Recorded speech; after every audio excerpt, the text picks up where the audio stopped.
between two storied franchises, the Tiger Cats and the BC Lions, a game that means a lot to these players for different reasons. Let's start with one, James Butler Suits, who was a star here with the BC Lions until he signed on as a free agent with the Tiger Cats. Yeah, James Butler returns to the West Coast for his circle it in the calendar game to play against his old teammates. One of those teammates is starting middle linebacker Ben Halatic for the BC Lions. And we used to go at it in practice, joking about who would make the tackle. Could he make the tackle? Could he stop him? Well, we'll see if he can tonight. And Rick Campbell is head coach in his third season on the Lions sideline, off to a 7-3 start. Second in the West, trying to get closer to Winnipeg again. Orlando Steinauer's Ticats off to a rough start. They've lost 3 of the last 4. They have won 3 of the last 4 that were against BC, and hoping for a repeat of last year. Steinauer is in the second half of the season when they finish strong. There's the fullback David Mackey back for kick return to help out this man Terry Williams, one of the star returners in the CFL, who is second in combined yardage in the Canadian Football League this season so far. On a beautiful Saturday, the CFL on TSN Week 12 underway again here, and Williams has it across the 30 as he is taken down there by Bailey Feltmate on the tackle. So on comes Vernon Adams, who in a losing cause had a great game against Saskatchewan last week. Yeah, it's not very often that a quarterback throws for 455 yards and 3 touchdowns and loses the game, but that's what happened last week in Saskatchewan. Big win for the Riders. VA has looked outstanding, though. His accuracy over the second half of this first half of the season has been fantastic. See if he can carry on like he did against Saskatchewan. Just past the halfway point of the season, he's thrown for over 2,300 yards, completing 70% of his passes. Heading into this week, was tied for the lead in touchdown passes with 16.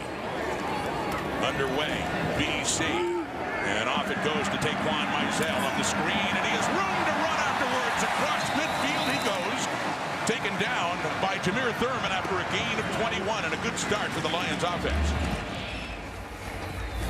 There he is in the backfield. A lot of talk about James Butler for Hamilton coming back to the West Coast, but this is Butler coming out of the backfield. He sneaks out, and when he gets out into the flat, watch him follow his blocking very nicely. A couple pulling old linemen getting out in front of him. They pick up the first 2 tacklers, and away he goes. Good way to start for the Lions. As they get across into Hamilton territory now, the Ticat 54. Mizell, as you mentioned, the one taking the spot of James Butler after he left for Hamilton. Play action fake. And Adams running out of time, and down he goes. The Ticats with a big sack after giving up that big play, and it is Casey Sales, who's just having a tremendous year on that defensive front for Hamilton. Well, his 4th sack. He had one last week, so back-to-back games already with the sack, and asked Coach Steinauer about his play and who, really is impressing him in his defensive line, and he didn't hesitate to say Casey Sales. The former Bomber and a couple of Grey Cups with Winnipeg before heading over to the Ticats in 2023. So a second and long after the loss of 3 for Adams. Game just underway. First possession, and over the middle, deep and complete.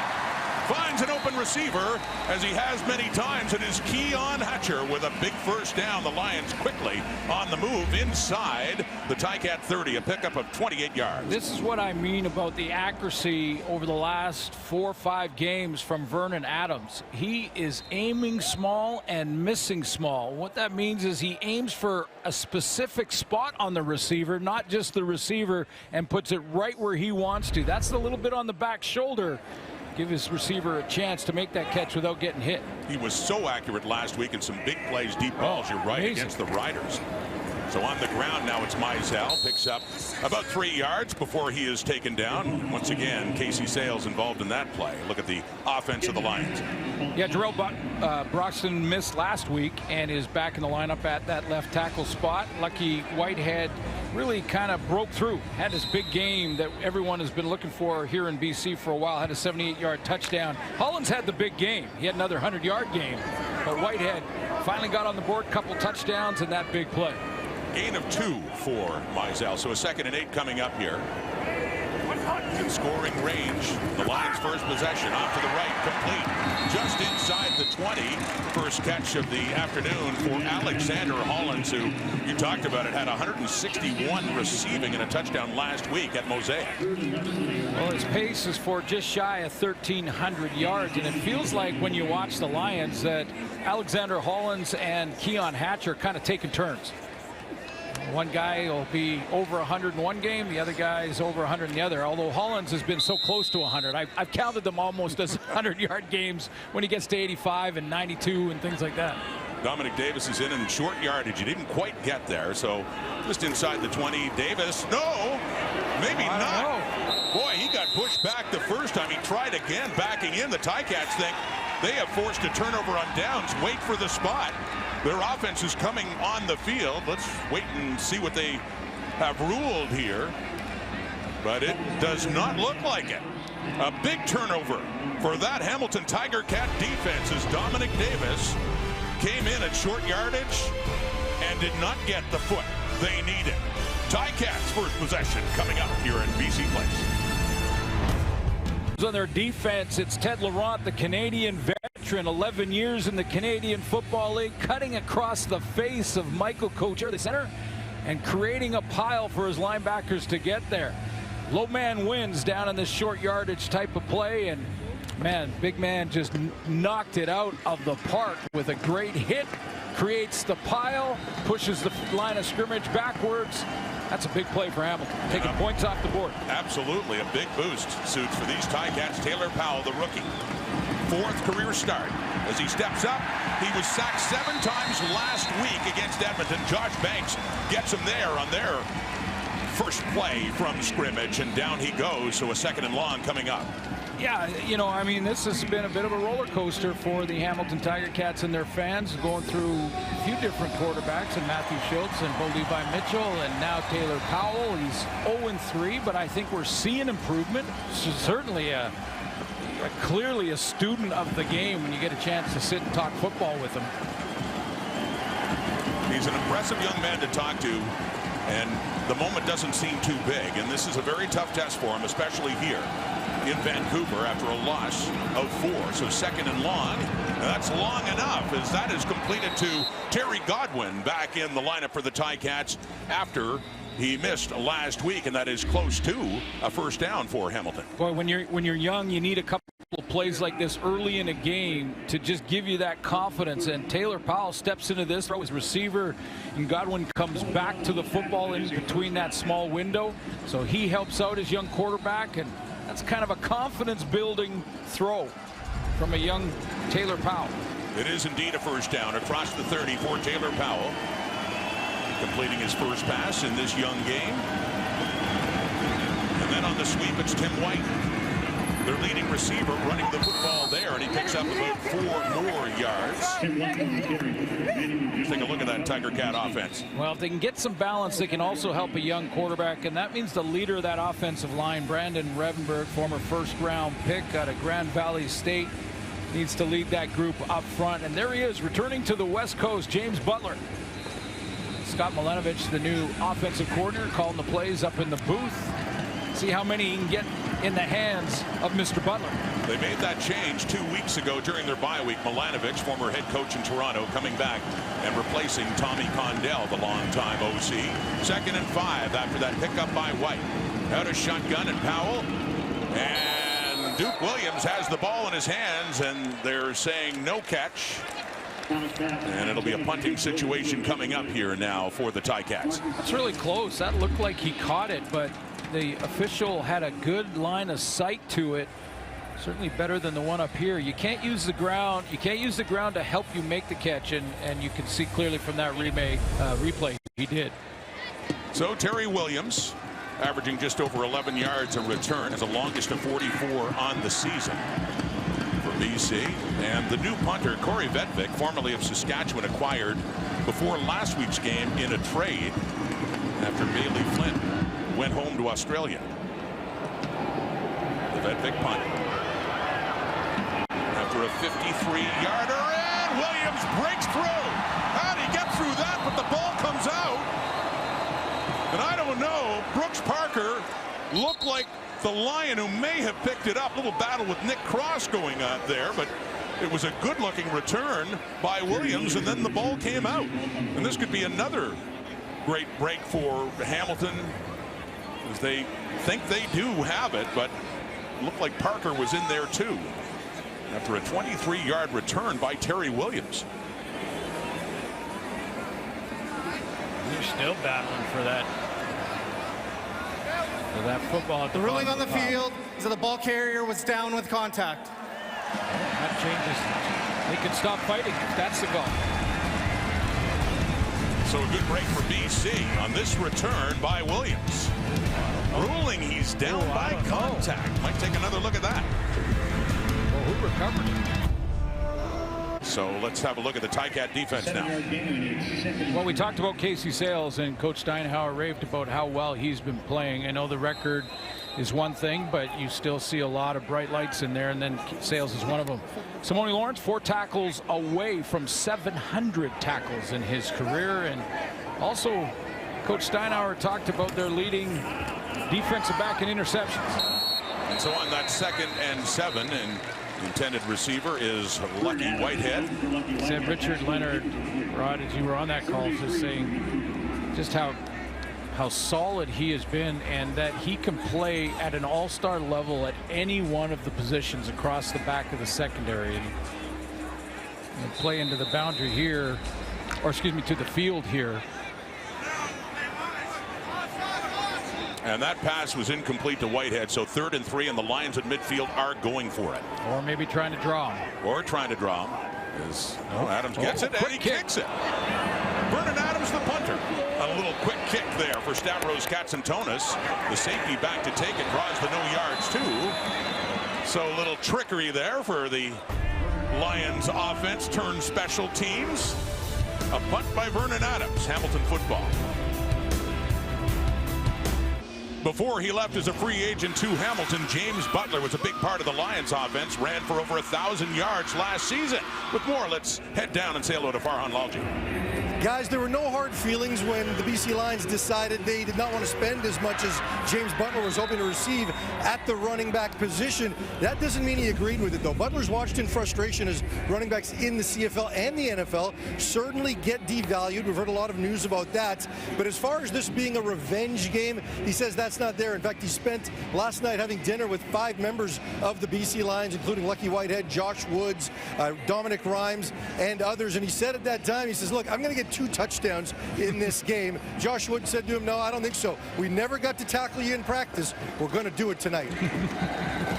And Farhan, yeah, I mean, he did say that. Business is business, and yeah, not holding a grudge, but you know this game's going to mean a lot to him. And hit over 100 yards rushing last week against Edmonton, and he's off to a good start here. The ex-Lion against that Lions defense and some friends, and the D, and a gain of 14 for James Butler. Yeah, and I can elaborate on what Farhan was talking about when it comes to practice, because you're not ever allowed to tackle anybody or bring them to the ground. I mean, you don't even do that in training camp anymore for player safety reasons and things like that. So, you know, it's always comes down to that, the play when you're running offense, and Butler going against his own teammates saying, yeah, I would have beat you here, and them saying, wait. Yeah, I'm tackling you right on this spot. Now we'll see. He did say he's glad he doesn't have to go up against Jameer Thurman in game action anymore. His teammate now in Hamilton. And Powell is throwing, completing to a wide open Duke Williams, who gets it up across the 40, and another first down after a pickup of 11 yards for Williams. Well, and James Butler is good at a couple things that he doesn't get much credit for here. This is blocking and helping out on Matthew Betts on the protections, and just stepping out and getting a nice chip to allow Taylor Powell to throw it over the middle to Duke there. But he also catches the ball into the backfield as well, or better than any tailback in the league. Williams comes in leading the way in receiving yards for the Ticats. For 460 to start the game. They try a draw here to Butler. Nearly tackled there, but he ends up progressing. TJ Lee was in there, but just couldn't hang on to his old teammate as Butler picks up 9 more. Well, they get Woody Barron back in the defensive line, who played defensive tackle. Betts has 11 sacks. That leads the Canadian Football League. And happy to have Barron back in the middle. Ben Hladek, we mentioned 50 defensive tackles coming in. That's on pace for 90 on the season. Their leader back there, and I always want to circle him every few games is T.J. Lee, who had a chance to catch Butler, his former teammate, in the backfield there and missed him. And instead, Butler got 9. 2nd and 1. Taylor Powell. And back to Butler. And he does pick up the yard. And Ben Hladek, their good young middle linebacker, product of UBC, is the one that makes the tackle. But the sticks move again for Hamilton near midfield. Yeah, that's a marriage right there that we're going to see a ton tonight. Ben Hladek, the middle linebacker, number 46 out of UBC, stepping up to try and fill the hole and scrape to the hole and stop or limit James Butler. I'm not sure you can stop the good backs in the league, but you try to limit their production. Up to the 53 for Taylor Powell in his 4th CFL start. Still looking for his first win, and back to Butler. Left side, Butler. Oh, he gets inside the 50. Another good game. Butler is running well against his old club. Goes to another 10-yard pickup for James Butler. Well, last week we mentioned, another 100-yard game, couple in the season for Butler, and was 114 yards in that game. That's on 14 carries. That's 8-yard average. I mean, he is just sort of hitting his stride right now. Not surprised at all that OC Scott Milanovic is feeding him the rock. And that is just fine with Butler. He'd love to see Hamilton run more. He wants more opportunities. And he's getting some right now on this possession. A 2nd and inches back to number 9. He doesn't get much. See where they spot it. Coming in, Josh Banks. Take him down, but he just needed inches. Looks like another first down for the Hamilton Tiger Cats. Yes, they do. He was right at the marker, so yeah, it's a new set. This was last week, and a good response drive after Edmond had taken the lead by Butler. As he had, as Suits talked about, 14 carries for 114 yards, some big runs, and a touchdown there early in the 2nd quarter, as for a while Hamilton was keeping pace. He has 5 carries for 37 yards, another first down at the 46 of BC. Impressive drive here by Hamilton. Back to Butler. He keeps going to work, pushing, and finally taken down. Well, the boys up front are giving him that first, 4 or 5 yards at the line of scrimmage. Butler in the backfield here, and take a look at some of the great blocking up front. You get on that 2nd level. Now you've tied up the middle linebacker right here. That's Ben Hladek. He can't scrape because you got to the 2nd level offensively as an old lineman. Get into the secondary. You get number 9 in the secondary, he'll do some damage. Yeah, he's focused. Quincy Mojay took him down. That's one of his friends he was looking forward to seeing. Saw him there. There you go. Sean Thomas Erlington, that is his first touch other than special teams, his first touch on offense this season, and not much doing there for the veteran Ticat running back. Well, how many plays in a row did they hand the ball off to James Butler starting in their own end, and he just needed a break. He just needed to catch his wind. And Sean Thomas Erlington, who, by the way, created that fumble that wasn't a fumble. He had punched it out, and it still was BC ball, but Hamilton's got something going here. The 9th play of the drive is coming up after that loss of 3 yards. 2nd and long, Taylor Powell. So a passing situation here after a whole lot of running. As he sets up with time, gets rid of it, and it is in the hands of Sean Thomas Erlington, who dives down inside the 20 and close to, if not another first down it is for this Hamilton offense still on the move.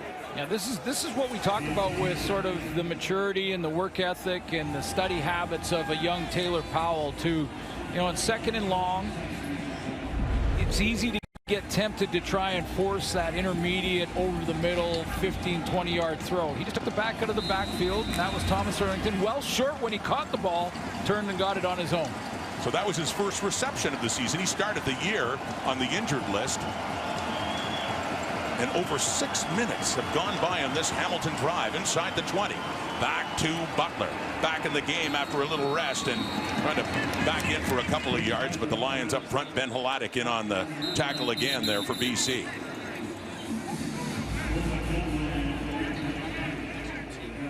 As the clock ticks down, final play of the opening quarter coming up. A quick quarter, especially with this clock-killing possession by the Ticats. Well, I think if you're the Ticats who come in with just 3 wins on the season so far and you're on the road against a very good team, you want to keep it close, keep it a 1-possession game or tied. They'd be happy with it. Quarter number 1 and this offensive drive. See what they can do with it on the final play of quarter number 1. Down inside the 19 and a 2nd and 9 for Powell. He steps up. And he finds open receiver to the right for another first down inside the 5 now. Keandre Smith, first catch of the game, and quarter 2 will begin with a 1st and goal for the Hamilton Tiger Cats, who have demonstrated, yes, indeed, they can move the football against this excellent BC Lions defense. Impressive drive, Hamilton. Keandre Smith with the ball, and they're knocking on the door as the next 5. Hamilton with this, so far 7 first downs of the 8 on this drive. It's just their 2nd possession. But when you saw those stats, I think you're going to be, if you're a Hamilton fan, excited about the balance in the offense. 55 yards rushing, 55 yards passing, and Taylor Powell, when he scrambled on that last play to convert here for another new set of downs, he scrambled with his eyes up, found a receiver, showed great poise. And Scott Milanovich there on the left, the new offensive coordinator in his 2nd game back as a coach in the CFL, the OC, and it's 1st and goal for Taylor Powell. 12th play of this drive for the Ticats. More Butler. 3, 2, 1. No. Denied the goal line. It'll be 2nd and goal, but Butler got close, and that Lions defense has been getting a steady diet of their old teammate in this one so far.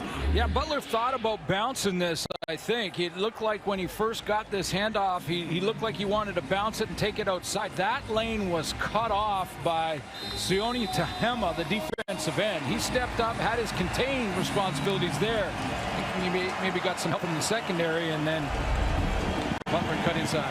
2nd chance to get it in, and they do. Butler takes the shotgun. A flag does come out. Butler got into the end zone, dove over the top, took the ball in a direct snap, and let's see what the flag is. Well, already in offside, defensive line BC. The penalty is declined. Touchdown. Already in just 1 quarter, I would call it a successful return for James Butler. Has it ever been so far? The Butler drive, and watch number 9, direct snap and up over the top, Superman style. On Superman night here at Save on Foods Field at BC Place. Look at that touchdown by James Butler and how much that must mean to him against his old team. And how about that vertical? He went over the O-line. 12 plays, 94 yards in 7.5 minutes. Took half a quarter. Here's Mark Leggio for the point after try put down by Bedman. And it is up and through. And a 7-point Ticat lead. This is not a game. This is reality. You missed the line and you could die. Gran Turismo, based on a true story. James Butler, 2 years a BC Lion, leaves as a free agent with Hamilton, and he's fired up, and this is why. Well, usually you see the offensive and defensive line kind of submerged, trying to get low leverage, and most of them were still standing up, and Butler went up over top of offensive linemen that are standing almost straight upright. You can see how high he elevated to get up and cross the plane. He had over 50 yards rushing in that first quarter. Caps it off early second with the touchdown. So, you know, a 200-yard pace against your old team and an excellent defense that had only allowed 1 touchdown here at BC Place all season. That's number 2 allowed by the Lions. The Lions have been dominant at home. I mean, absolutely dominant this year at home, and their defense, as you mentioned, over 50 possessions in 4 games and had given up 1 touchdown. That's the 2nd here at home. And that's the 14th touchdown scored by Hamilton only this season, fewest in the Canadian Football League. What a big one it is. Off the kickoff now, and the Ticats have the Lions in a hole. Terry Williams across the 30, and he is taken down at the 35. So Vernon Adams is he's 4 for 5 in this game. He just hasn't had much action right now because of that long drive by Hamilton. Yeah, but when you look at the touchdown interception ratio the last couple of games, you look at the yardage the last couple of games, this is an explosive offense. He has been on point with his accuracy. So in the blink of an eye, this team can turn around and make a big play. He's certainly capable of. We saw that at Mosaic last week. What a game. And we've been seeing that this week too, with a couple of crazy games so far in week 12. Heading into this one from the BC 35 on a 1st and 10, 4 receivers to the right. Adams looks to the left, and he completes it there to Taquan Mizell, who heads out of bounds after a gain of 8, so a 2nd and short coming up. Had Kyle Wilson in one-on-one, and he was a little late getting through the rubs and picks. So he got a little bit outside leverage for Mizell and hits him to execute real good production on 1st down. 2nd and 2. And back to Mizell. Looks like he has a couple of yards there. Yes, enough for a 1st down for BC and a gain of 3. He's got some shake, doesn't he? I mean, Taquan Mizell in the hole. He was one-on-one again with Kyle Wilson, this time in the run game. And watch 25, a little shake and bake right there. Ooh. Suck. I saw Wilson turn around and go, man, that was a good one. So the inside toss and the sweep there to Alexander Hollins. And another good pickup for the Lions, close to another 1st down. About 9 more yards for BC. And enjoying the play calling by both of these OCs. Jordan Maksimic, the offensive coordinator for the Lions, mixing things up, getting Mizell involved in this drive. Little fly sweep there to Hollins. The key here for offensive coordinators is just start to get the front 7 thinking about one thing and then switch it up on them out of the same formation. The last time the Lions were in short yardage with Dominic Davis, they were stopped by Ted Laurent. And they do a great job again, only needed to get to the Hamilton 54. So it's close again. My goodness, the Ticats defense up front has been really stingy in those situations. Well, it's a good group. I mean, Casey Sales, Ted Laurent, Dylan Winback. I mean, like this is that's great interior defensive line. Laurent involved again. Now that was a 2nd down, of course, so it is 3rd and short. But no doubt BC mindful now of what Hamilton's been doing in these situations. And again, first time they had him stop, but then the 2nd effort by Davis is enough to lunge forward and, yes, get the 1st down. But Hamilton up front, they're not making it easy. Well, you know, keep that in mind as this game goes on, because will it change Jordan Maksimic and Rick Campbell's decision if, say, they're on the 1-yard line on 3rd down, or, you know, if they have another short yardage in their own end? Does it change your play calling when the defense is playing so tough in the middle? It's a good point. See if that situation arises at a critical point in this game. The Ticats leading by 7. The Lions with the ball in Hamilton territory at their 53 and a 1st down now. 2nd quarter. Play fake. And it's complete there too to Justin McInnes. Slot back on the receiving end and another 9-yard pickup. Another 2nd and short coming up here for BC. Playing for Dominic Grimes, and Dominic Grimes is on the 6th game. Doesn't mean he has to stay on the 6th game. He could come back early, but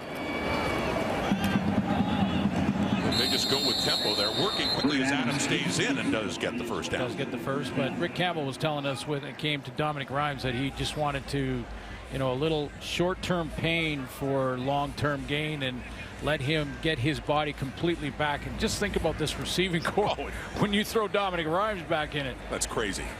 I mean, so much talent with Hollins and Lucky Whitehead, of course, Keon Hatcher and McInnes and Katoy. And, yeah, you add Grimes, who is still their leader with 5 touchdown receptions. But, yes, bothered by a nagging knee injury and not in this one again today. So they're going to bring the sticks in now. As you were wondering what they would do differently in short yardage, and that time they went tempo and Adams stayed in. Exactly. Does it change the play calling? Do you change formations? Just enough. By the nose of the ball, it's enough. And says something about Justin McInnis, too, that they're not trying to rush Dominic Rhymes back in the lineup, to say they really feel comfortable with a guy who had a tremendous camp for the BC Lions. And McInnis hasn't been asked to make a lot of big plays, but when he has been asked, he's come up with them. Came over as a free agent from Saskatchewan, starting his career there. So 1st and 10 now, by the nose of the ball for BC, down 7. As Adams rolls to his right and tosses it off to Mizell. And moving in, Tunde Adeleke is right there with them and escorts him out of bounds for a short gain. Yeah, a little sort of point guard kind of play from Vernon Adams to get outside. He's got Mizell. He only really had one receiver to that side of the field, and he was running, I think it was Holland's running a really deep comeback out type of route. So he dumps it off there to Mizell. Little one-hand catch routine. Both these tailbacks catch the ball nicely out of the backfield. But it is only a gain of 1. It's a 2nd and 9 this time coming up for BC. They've had a lot of 2nd and short in this drive. So Adams out of the shotgun, throwing to the right, and no, intended receiver is Hatcher. Kenneth George is there, but it sails out of bounds. And now with the Lions scrimmaging at the 42 of the Ticats, Sean White and the field goal team will come on to see if they can get BC's first point of this game. Well, he's been money. I mean, 23 in a row for Sean White, who also works for the fire departments. He's taken a little leave over the last little bit to Speaking of focus, superheroes. to focus on football, but he will, when he retires from the game, go right back to the fire department. And hey, we want a huge shout out to all the firefighters in this province that are fighting the wildfires in Kelowna and the Okanagan. A 49-yard attempt, and the streak is over. He had made, as you mentioned, 23 straight. Tyreek McAllister bringing it out and is finally taken down shy of the 20s. So Sean White, who is the most accurate field goal kicker in the CFL so far this season. He's human. I guess he's human after all, I guess. Now 28 of 30. So the Ticats hang on to their 7-point lead. Back here at Save-On Foods Field at BC Place, the Ticats have the ball for their 3rd possession only of this game, because the last one went 7.5 minutes for a touchdown.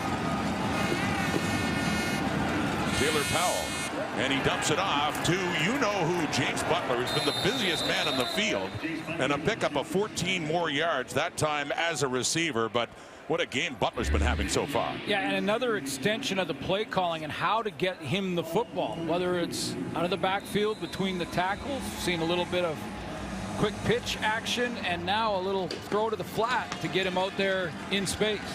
He has 70 total yards so far in this game, and we're not quite halfway through the 2nd quarter. First down, faking a toss to Butler, rolling out to the right, throwing on the move. It's caught 2 for another first down. Keandre Smith coming in for it for his 2nd catch of this game. Well, you get the tailback going. Once you get the tailback going in Butler, then play action really matters. See that little fake to the pitch, and out and around, you get lots of time to throw the ball, and Taylor Powell puts it right on him on the sideline. Nice catch by Smith coming back.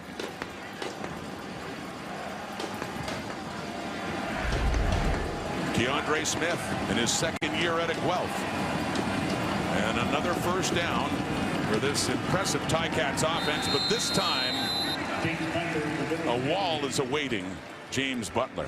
Well, for Rick Campbell, home has been great, hasn't it? Well, he must be surprised by this. He's going, guys, we don't do this at home this year. 4 games at home, blowing teams out by 19 points. That was the only touchdown coming into tonight. There's been another one. There's 2, and that's now 59 possessions. But you almost feel like the defense, to switch this momentum really quickly, has got to make a big play here, like a takeaway. It's a 2nd and 9 now at the Hamilton 47 for Taylor Powell. Has time, can't find anyone, and he finally gets rid of it and completes it to Tyreek McAllister. In as a slot back, and better noted so far young in his CFL career as a great returner too, but they keep moving. It's a gain of 16. Great conversation about Tyler Powell and how, you know, he's, even when he was in the 3rd spot on the depth chart, he was often the first guy in the room and trying to find the video and trying to find the games and learning from Bo and learning from Matthew Schultz. It's showing. He's showing great poise against a very good defense. So down to the 47. Back to Butler. Another big hole, James Butler. TJ Lee takes him down at the BC 50. 18 more yards for the Ticat running back who is having himself a game. You know who's loving this? Guys like Brandon Revenberg up front. They are just blowing back the defensive front seven, getting big on big up front, and even getting an offensive lineman to the next level to spring their tailback. It's a good point by you. They are winning the battle along the line of scrimmage so far this game. And that's a beleaguered Ticat offensive line. They've taken a lot of heat. But time there for Powell, and just a bit too far for his intended receiver, Duke Williams. That's inside the BC 15. You know, this is where the type of game that an offensive lineman, you would know this, Rod, former big man up front. You know that these guys just love to get, you know, a little bit of white knuckle down there and lean into, go ahead and attack this defense. This defense has been great against the pass with Matthew Betts and Sione Tehema and the combo flying around. You start running the ball on them, you're attacking a strength. Now, little linemen love to run the football. Passing here on a 2nd and 10 at the BC 31, wide open, Keandre Smith. Second catch of the drive, third catch of this game, and he picks up another first down. Two very impressive drives for this Ticats offense. This one continues. And former 4th-round pick out of Guelph, only been targeted 29 times coming into this game, but I'm just marveling a little bit at just how in just his 4th start, Taylor Powell, when he has been throwing the ball, has shown this great composure. He's getting some time. His offensive line is giving him that time to look at his 2nd and 3rd choice, but it's good. He's 8 for 10. And they tried again. That time, Lions defense stiffens up, and Butler's barely able to make it back to the line of scrimmage. Well, the way that Ryan Phillips can try and put an end to this momentum, Hamilton offensively, is to start to run blitz. In run blitz, it means you could bring the secondary up and fill a gap, or you can bring your linebackers close to the line of scrimmage and fill gaps. Either way, though, you become susceptible to the play action fake.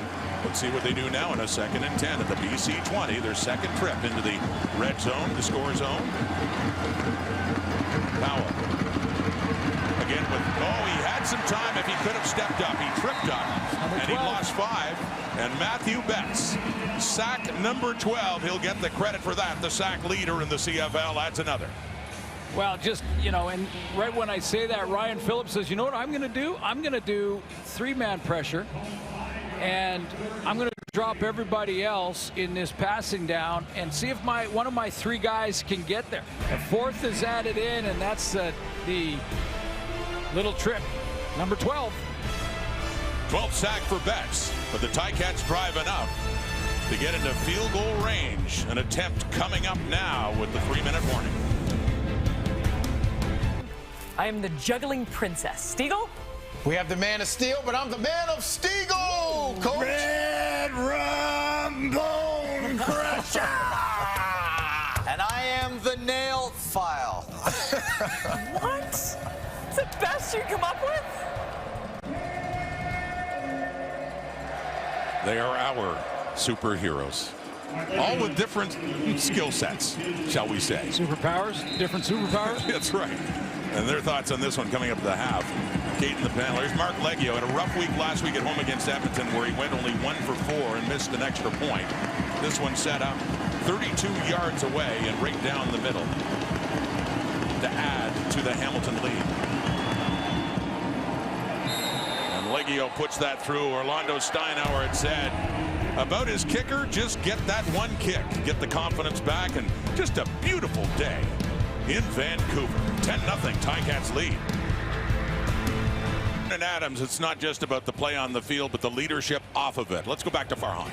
Yeah, guys, you look at that fourth quarter that VA turned in last week in Regina on an injured leg. Many believe that's the best football he's ever played. But when you talk to Rick Campbell, he doesn't want to talk about that. He talks about the leadership he's shown throughout the building. And we'll take you to a moment in the final moments of that game where Kent Perkins had a tough one. A lot of sacks, giving up a lot of penalties. And there's Adams consoling him. Immediately after the game, he said 2 of the sacks were his fault. The slow start offensively, his fault. Even the Keon Hatcher drop in the end zone on what could have been a go-ahead touchdown, he blamed himself for not putting it on him. And I asked him about that. He said, you know, I remember the 6 interception game against Toronto, and the respect and support my team gave me meant everything to me. He was in tears. He knows how they empowered him. He wants to do that for others.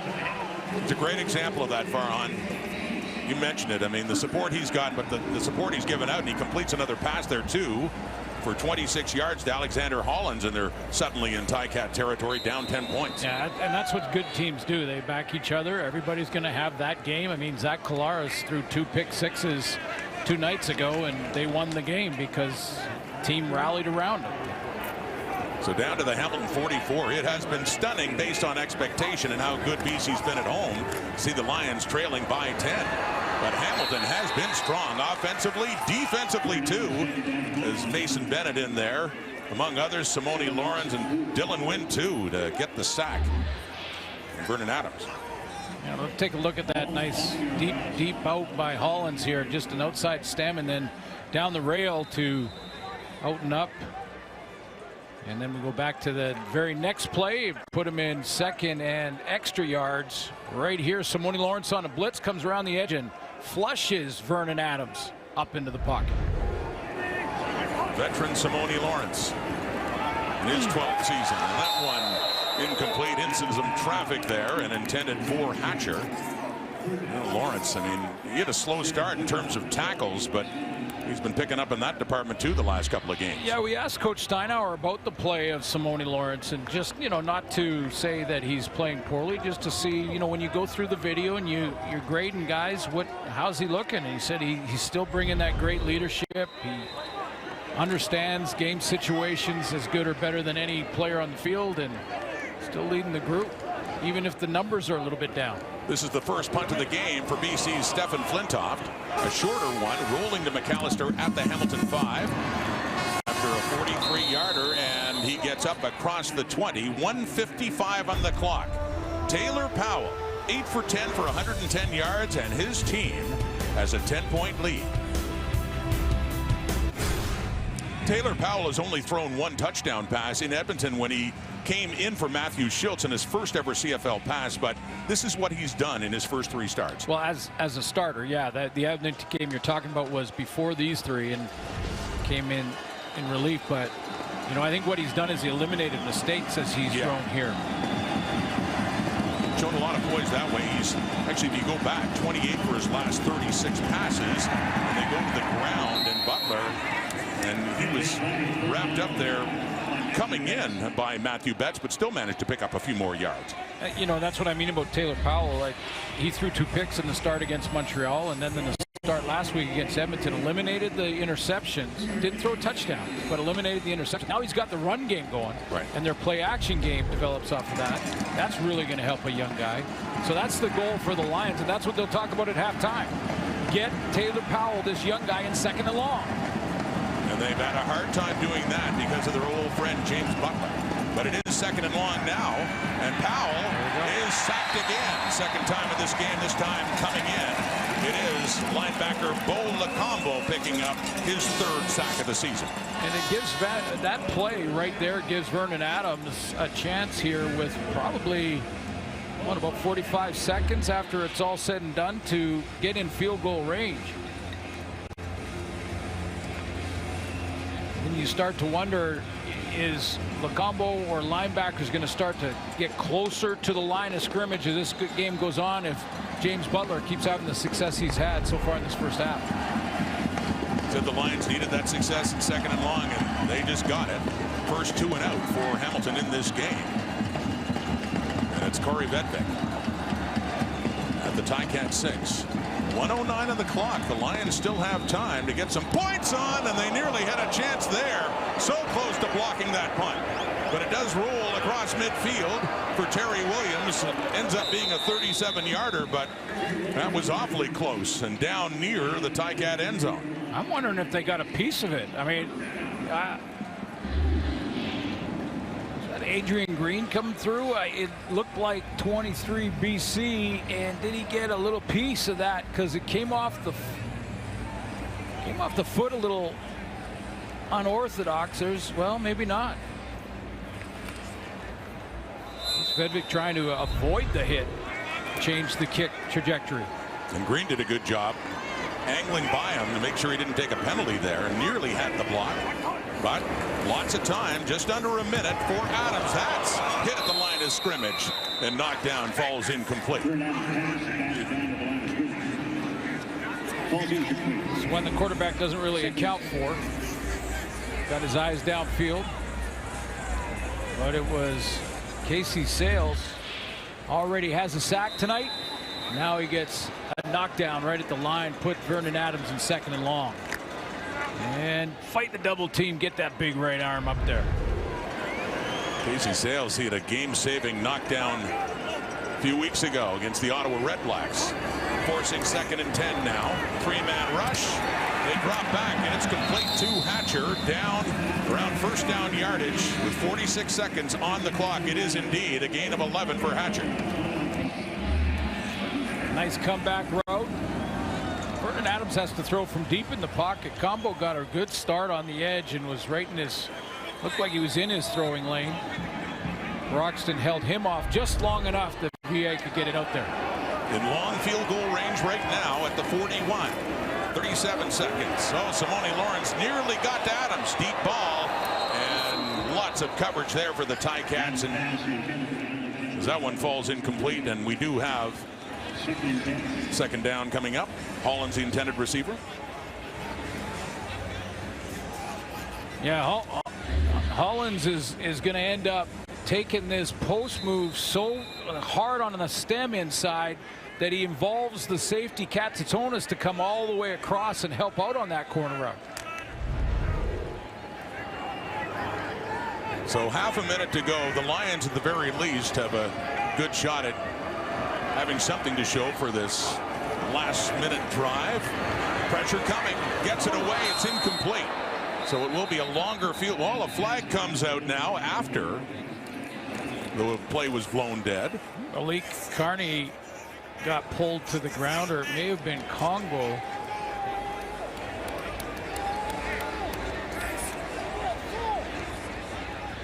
Steinauer is given the option, so this penalty is going against the BC Lions.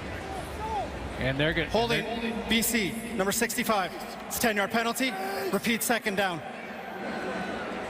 That's a big penalty. Yeah, because it takes them out of field goal range. You know, and even though you're giving VA down over,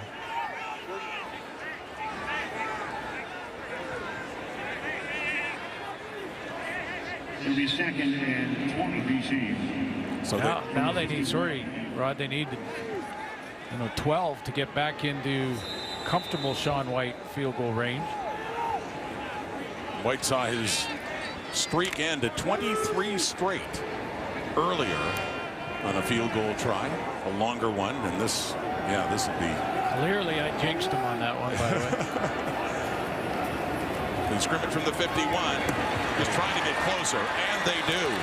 And this will be a low 40s attempt coming up for Sean White. Not a first down, but the veteran kicker, who one of the most accurate in the history of the CFL, will come on and try again. Yeah, Keon Hatcher just getting it done out there. He just, you know, he knows what the group needs as well. They just need to get Sean White in field goal range. And that pass right there gets it done. Makeable, comfortable 42-yard. In his 15th season, ageless kicker out of the Surrey Rams, and now 28 for 30 after going 0 for 1 in this game earlier. But this one to be spotted 42 yards out in the final play, it appears, of the first half to get the Lions on the board. Sean White puts it through. 0's on the clock and 3 on the board for the BC Lions. Nonetheless, surprising turn of events in this first half, the way Hamilton really on both sides of the ball has played. Yeah, and Sean White back on track. He played his slice there. You can see it coming up. But you're right. I mean, that's, if you're the Hamilton Tiger Cats, that's coming into beast. This is a different story so far. 10-3 Tiger Cats. Lions with some work to do. Here's head coach Rick Campbell with Farhan Lalji. I'm sure both sides of the ball give some cause for concern. They get the ball first, so let me ask you about your defense and how you contain James Butler. Yeah, we were getting pushed around up front. I know our guys are, they're ready for the challenge in the second half. We got to pick our energy level up as a team. That's one of the things I like about working with these guys is they play with great energy, and we were flat in the first half, and we're looking to come out with better energy, and we got to be stouter up front. Yeah, their defensive line also was able to have some success. What can you do to give Vernon some time to find receivers? Yeah, we're going to have to mix up our play calling. We got to run the ball, screens, whatever it is, mix it up. And like I said, we need to play with more tempo too on offense. We're too slow in and out of the huddle. Thanks, Rick. Okay. And to his point, James Butler in that first half has been the story, but he said it and he's right. The offensive line in front of him has given him some holes to run through. I'll tell you what, the nominee for outstanding halftime interview by a coach, I'll nominate Rick Campbell. That was basically saying it like it is. Nice and direct. His team has some work to do, and the Ticats, Sean Thomas Earlington, got his first catch and run this season earlier on, and with the kick return. So James Butler, and yeah, 13 carries, 75 yards, and taking a direct snap and lunging over for a touchdown. Yeah, give credit to his offensive line. They played great in the first half. Played more physical, as the panel said, and also Coach Campbell basically saying we're getting pushed around on the O-line and in the trenches, and James Butler, you give him a little space in there and he'll play like he's got a cake. Offside. Well, there's Butler. As Farhan said to him, looks like a grudge match, even though he says it's not, but that's complete there to Tim White on the receiving end, and that is Tim White's first catch, the leading receiver for the Ticats coming into this game. Had a run earlier, but a gain of 7 yards. Yeah, they used DeAndre Smith in the first half a ton. He got a few targets his direction, but again, with the run game going so well, Scott Milanovic just stuck with that great balance, so that's less throws for Taylor Powell. And this is a Hamilton team historically, certainly over the last 10 years, going back to the Kent Austin days, did not run the football an awful lot, and they are running it a lot in this game so far. Faking it that time, though, and through the air to White again. And that is close to a first down. They had to get up to the 41. That should indeed be a first down for the Ticats on this opening possession of the second half. You know, when you have that run game going, look what it does to a guy like Matthew Betts, who is leading the league in sacks here. Now, he is well aware of number 9. He goes down with him. He doesn't get in any pass rush mode. He doesn't get his hands up. He's thinking more about James Butler than he is about getting to the quarterback on that last play. What the running game can do for you. 4 to the left. It goes off to White again. Third straight play to Tim White, but that time it's for a loss of a couple of yards, and a second and long coming up here now for Taylor Powell and the Ticats. Well, and that play there, I'm not surprised to see a couple bubble screens in the second half from Hamilton, because if the Lion linebackers are going to hug the line of scrimmage to try and help with stopping James Butler, you've got them all bottled up in that little space. You get it outside to a guy like Tyreek McAllister or Terry Godwin, he only has to beat one DB. Second and 12 after the loss. Blitz is coming, gets it away. It is complete to Butler at the 50, but he is taken down there after a gain of 9, and not enough for a first down. Bola combo in there to greet him and take him down. Well, there's two ways to sort of slow down a good run game defensively, and I think Rick Campbell talked about one. We've talked about the schemes that Ryan Phillips can run, but Campbell basically cut it right down to the core, which is hustle to the ball, 12 hats to the football, play with great enthusiasm, play with great speed, don't hesitate, and make sure there's not just one guy, because Butler will make one guy miss for sure. Corey Vedvik, last punt attempt late in the first half, was nearly blocked by Adrian Green. He has lots of time now as they go back to set up a return. And a good punt there by Vedvik. Won't give Terry Williams a chance as it rolls inside the 30. With an injured Ticat down, Vernon Adams gets set to go to work again. first half of this game, completed 69% of his passes, made some nice throws, and had a couple of good drives, including the opening drive of the game. But that drive halted on a third down gamble, or not gamble, but a 3rd and 1 in short yardage that Ted Laurent stuffed. But other than that, I can think of only one sort of off throw from Vernon Adams Jr. Vernon Adams Jr. and steadily, you look at the top-rated quarterbacks, Zach Collaros, Chad Kelly are there, and his name as well. As they, they all interesting duel, and with the stats alone, this CFL season now just over halfway through. So players, some of them taking a knee. The injured Ticat is linebacker Kyle Wilson on special teams in that punt coverage. Went down awkwardly and favoring the right leg, the lower right leg, but a good sign to see he is able to finally get up and walk off on his own with that obvious limp. You know, and Vernon Adams, keep in mind, again, against Saskatchewan, 455 yards. That's the highest number for any quarterback in the league this year, and didn't get the win. You know, and which is kind of crazy. Yeah, it really is. And we asked him about it. I said, how many times have you thrown for 455 and 3 touchdowns, not 1? He goes, I can't remember any, and that was just wild. But we're seeing that. I mean, last night's game was another great example. I mean, his offenses can explode at any second. We've had some wild things going on offense in the previous 2 games so far in week 12, and in this one, Adams going to work to start the second half here inside his 30, and that one, it falls shy at the feet of Hollins. So 2nd and 10 coming up. He got a little pressure in the throwing lane off the edge there from Jonathan Congo, and I mentioned his name a couple of times because I'm watching him get a good jump in his pass rush. And him and Malik Carney off the edge have just, they're not getting home yet, but they're just distracting him a little bit. Come off those edges.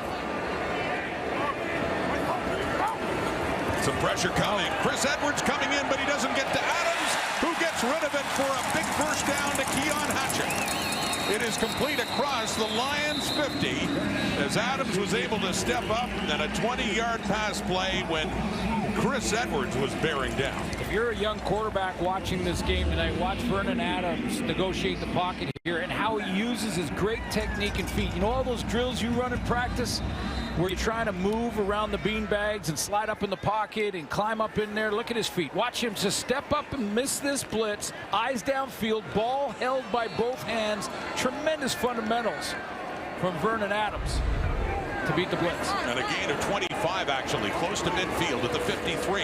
Adams tries to dump it off, instead goes deep, and he completes it. Down inside the 25 to Hollins.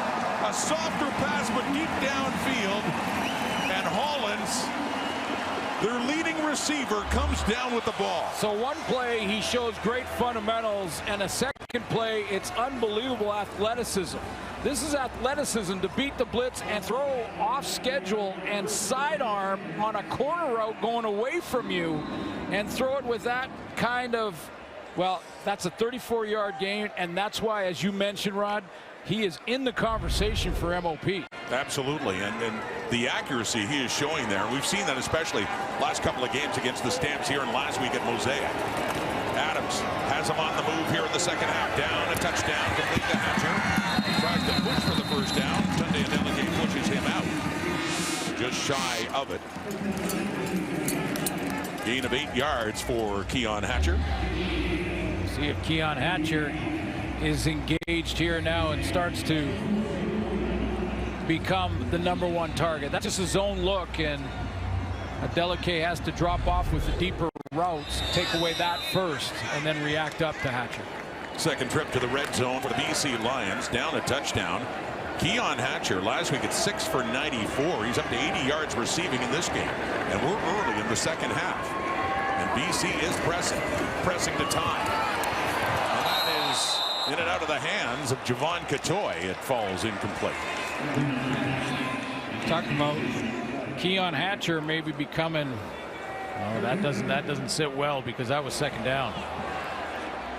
So that's Vernon Adams' gut reaction, knowing that he had Catoy out in the flat, but that was a fastball And Catoy hadn't turned in time to be able to handle it, because his catch to target ratio for Javon Catoy in the 80s, high 80s.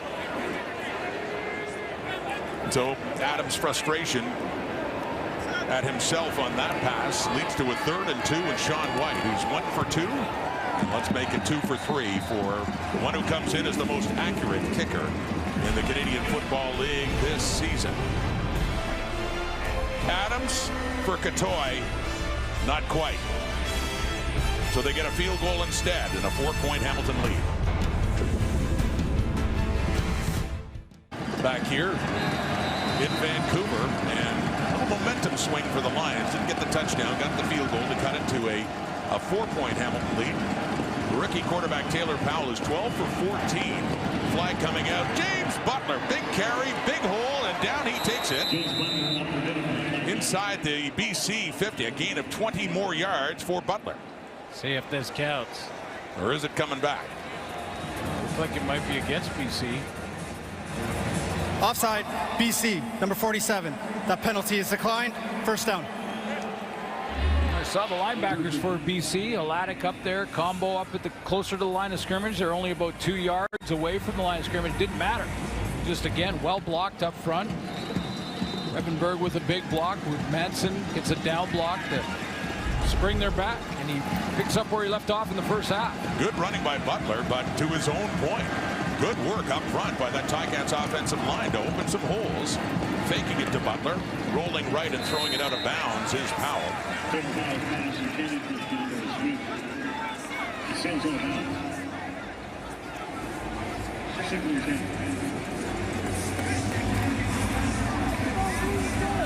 James Butler's up to 95 yards rushing.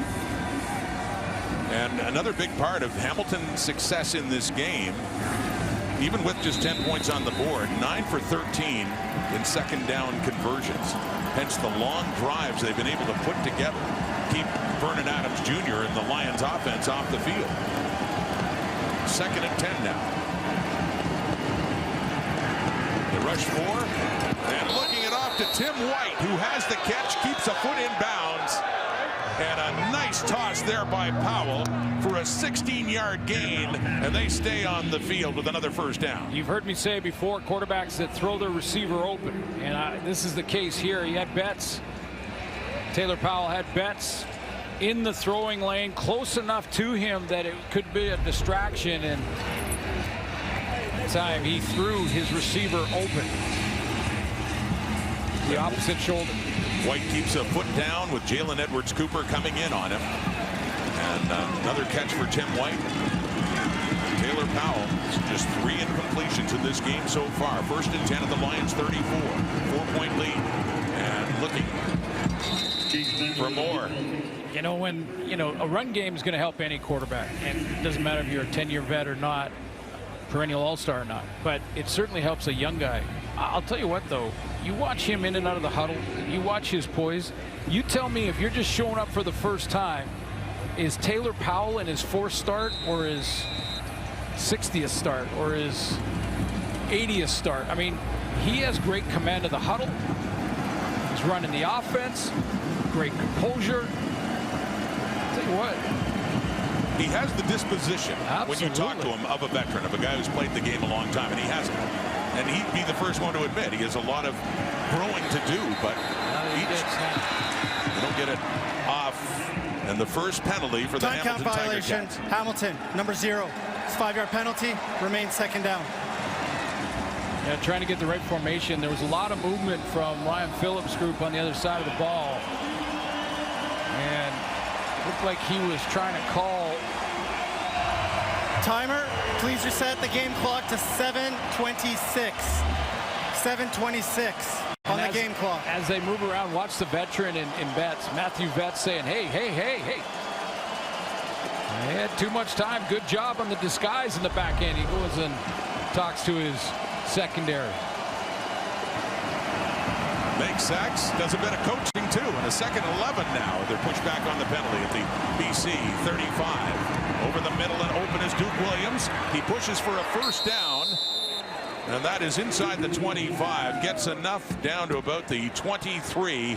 And this Ticats offense, after a 12-yard gain, moving deep into Lion territory again. Got just what they needed, and this time Taylor Powell has to kind of lean away from that crossing route throw. Now, it's not a deep throw. It's not a real difficult throw, but he got it right there to the mark, and then Duke does the rest.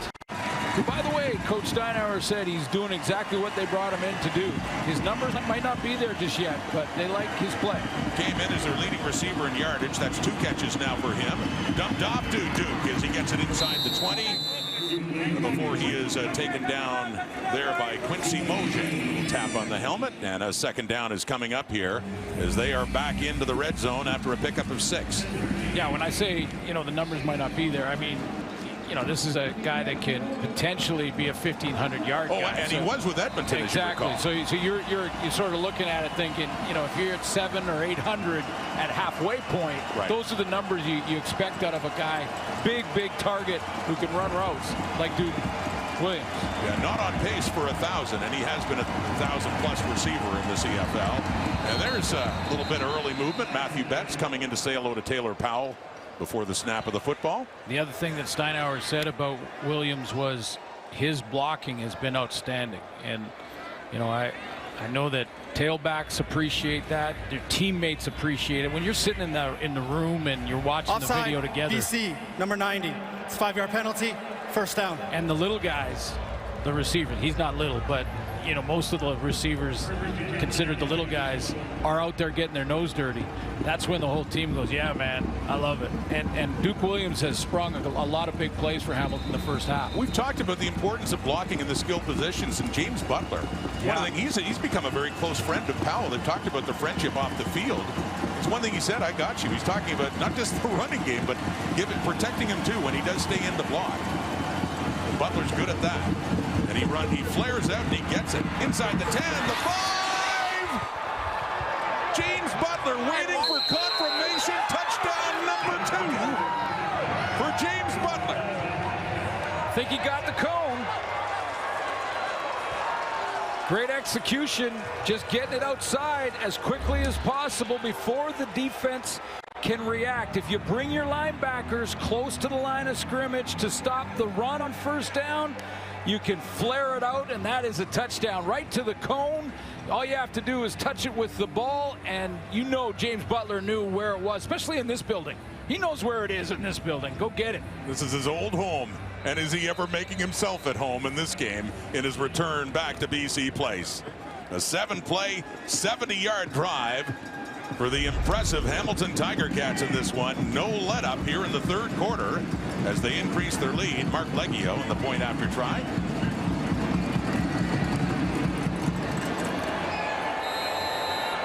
And that is just good. Just tucked it in, that left upright. So the Lions were getting close. They got to within 4.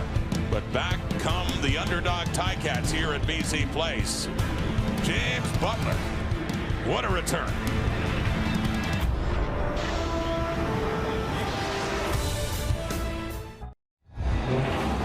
See, all the damage that James Butler has done has been between the tackles in this game. So Lacombo right here goes inside to be in position to help with stopping that run. And then when James Butler exits the backfield so quickly and gets outside, now Lacombo is in a chase position and can't get there in time. And the Ticats back up by 11 in this one. On the kickoff, Terry Williams on the return. He is taken down by the special teams tackles leader in the Canadian Football League. His initials are CFL. Carthel Flowers Lloyd. Well, he's on pace to break Wade Miller, president of the Winnipeg Blue Bombers, who is a great special teams cover guy, break his record for tackles in a season, and that's a monster tackle. The rookie Carthel Flowers Lloyd. 19 coming in. I don't know if that was his first tonight, but that was a big one. Memorable one. And there's James Butler's a touchdown receiving now to add to the one rushing earlier on. Combined yardage 135. So running now, Taquan Mizell on first down, and he finds an edge to the right and a good carry on first. for the guy who took over from James Butler here in BC as the feature running back. Yeah, over 4 minutes in this quarter. Got another full quarter to play. No time, no need to panic for the BC Lions. However, you do need a little sense of urgency, and the Ticats defensively, especially in their back end, have done a nice job of taking away that big strike, the 70-yarder over the middle that they had a couple of against Saskatchewan. They did have big plays against the Riders. You're right. Hollins and Whitehead and Hatcher too. But on the ground again, and yeah, it's close, but it does look like enough. Just needed a couple of yards, and yes, a first down for BC just over the 45. Jordan Maximic gives Vernon Adams the instructions of the next play. Usually numbered. He looks to his wristband. His wristband has the play on it. The call in the huddle. 41 set, which is 4 receivers to the wide side of the field and just the one up there at the top on the backside. Hatcher and Whitehead out wide to the left, looking short to Mizell. Taquan Mizell. He gets across the 50. Needed to get up to about the Hamilton 54. Pick up a 6, a 2nd and 4 coming up here for BC. His star continues to rise when it comes to offensive coordinators. The work he did with Nathan Rourke last year, and then Vernon Adams when Rourke went down. People kind of forget how well Vernon played last year. Speaking of which, we're just a few days away from the anniversary of them trading to get Vernon Adams, who'd lost his job to Trevor Harris in Montreal, and what a memorable day that's turning out to be for both Adams and the BC Lions. Looks deeper, left side, no. Coming in is Kenneth George on the coverage of Keon Hatcher, and the punting unit will come on. Yeah, and Vernon Adams looks to the sky because he's just off on the timing just by a split second here. Here's Hatcher on the out. Now he's got to throw it now. See how he takes another 3-4 steps and gets there a little late. Now, having said that, hit him in the hands. I'm not sure if his foot was out of bounds. It looked like it may have been. Tyreek McAllister's back for this one inside the 15. And great coverage on special teams for number 24, the rookie Patrice Rene.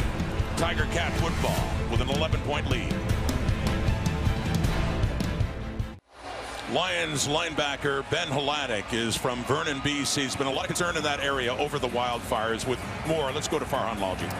Yeah, for Ben, he certainly did spend some anxious nights with very little sleep over this past week, as a number of his friends and family were directly affected. His brother Danny lives in Kelowna, and he had to make his way back to Vernon to spend some time after he got evacuated from his home. His stepmother's family, 5 of them, also had to go from Kelowna to Vernon. Ben himself was hoping to get up to Vernon last week to watch his brother, who's a tight end at UBC, Brad, play in the Kalamalka Bowl, an exhibition game between UBC and Alberta, which was scheduled to be played in Vernon. That game got canceled. Now, eventually, everybody was able to make their way back to their homes, and for Hladek, he felt a little helpless watching it all happen. Given he's in season, he can't do much. He hopes to get involved later on after the season's over, knowing that the recovery of the area is going to take some time. 90 homes approximately were burned down, and 3,000, however, were saved.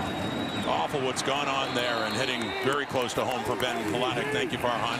That pass is complete to Terry Godwin. Another completion there for Taylor Powell. Yeah, it has been like unprecedented. I mean, the worst sort of wildfires in British Columbia history. It's just, and the firefighters are out there still working real hard to try and save those homes, and got our thoughts with all of the families that have to figure out what to do there. And there's a firefighter.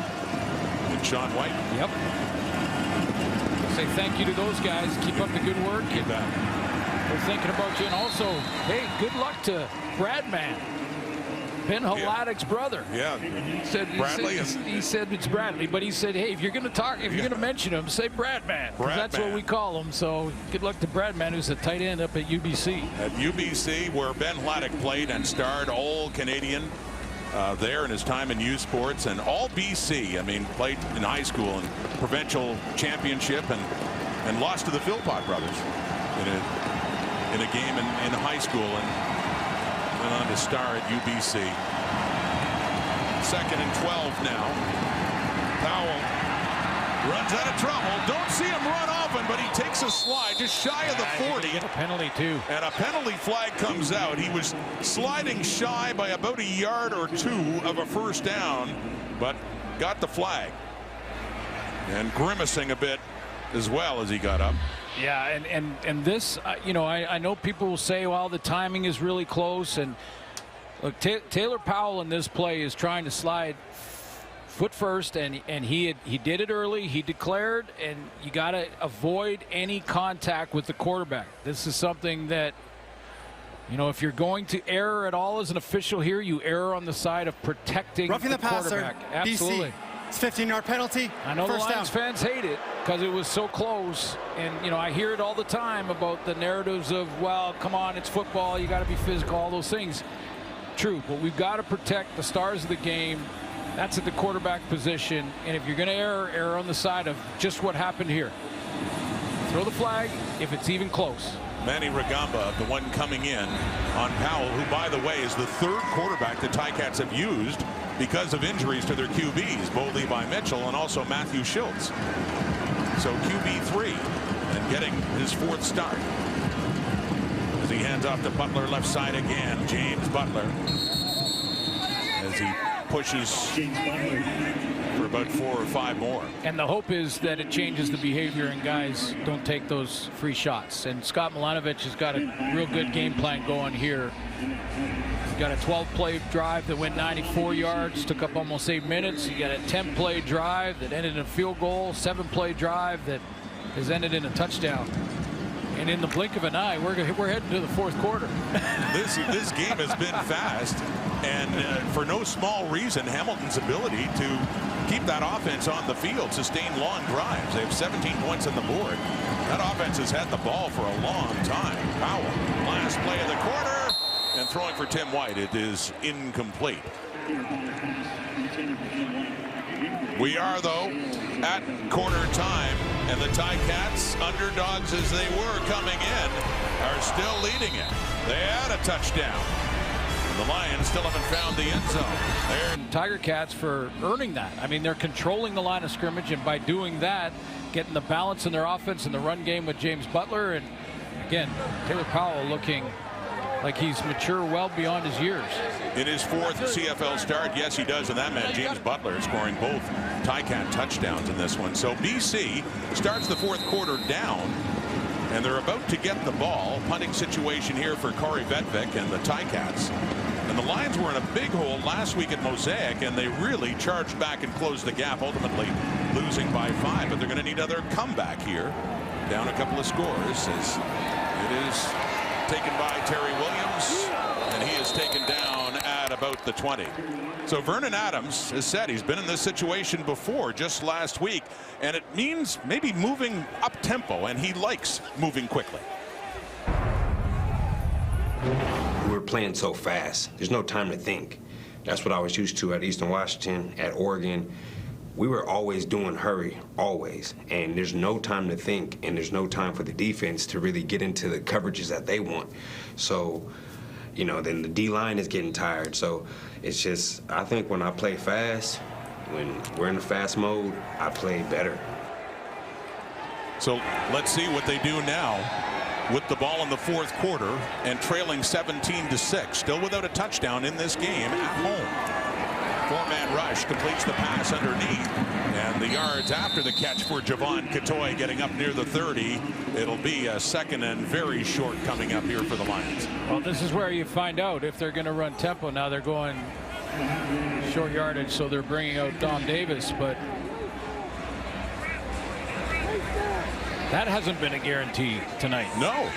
Well, I mean, one of the big stories early on in this game, you're right, in the first quarter, opening possession, they went for it down around the 20 of the Ticats, and Ted Laurent came in and they got stuffed and turned it over on downs. This, a second down, leading to a first down as the drive continues here for BC. So we won't get to see if the BC offense is going to turn to tempo and start calling plays at the line of scrimmage. I mean, they still can huddle up. Lots of time. We've seen bigger comebacks in the final 3 minutes, let alone 13. But See what happens on second down here, depending on this first down production. Lions come into this game, the record of 7-3, 4 points behind Winnipeg for first in the West. The Ticats in at 3-6. And they have the Argos next week in their traditional Labor Day game. Getting rid of it, and it looked like it got knocked at the line. It wobbles down, and a late flag coming out afterwards as it fell incomplete. Yeah, that was tipped at the line of scrimmage. It looked like Jameer Thurman got his hand on that, and that if this is a flag for PI or illegal contact, it would be picked up, because when it's tipped at the line, that changes the standard, changes everything as far as PI or illegal contact.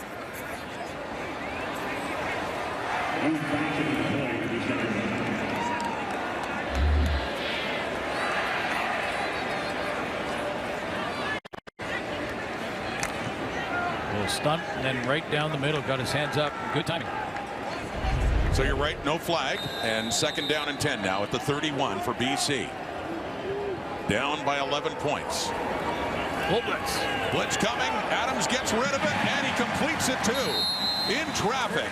Well thrown football, and it is Justin McInnes in his first year with BC picking up another catch. Yeah, they were coming, weren't they? It was off the edge. They were blitzing. It was full on. Go and see if the second and long you can get in the face of the quarterback, and Vernon Adams Jr.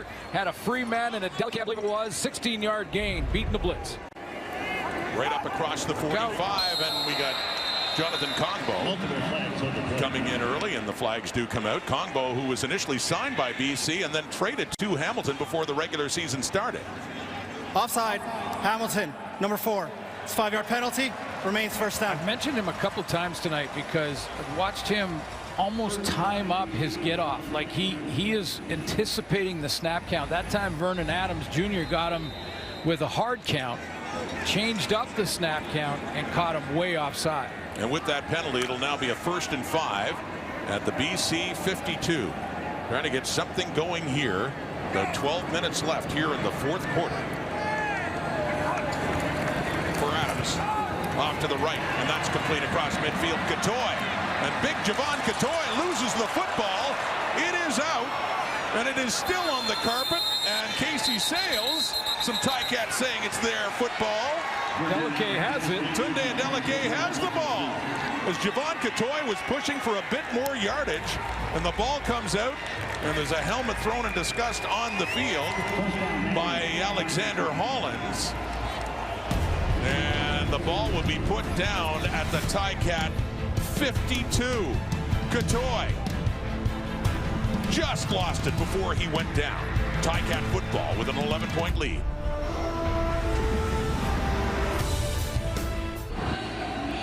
Well, we got a nice look at this close-up, and there's 3 hands on the football here. Javon Catoy owns 2 of them. The other one, the owner is Tunde Adeleke, who rips it out of there. Definitely a fumble. Hamilton recovers.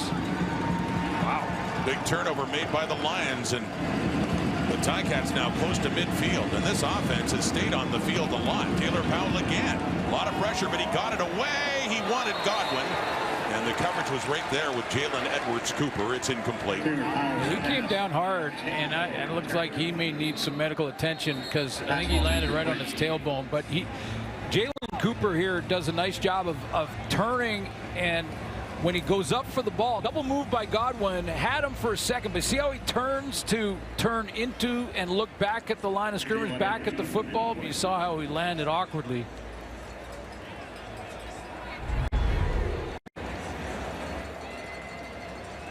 And one of the backups, Adrian Green, has come into this game as Jalen Edwards-Cooper is still down after that incompletion.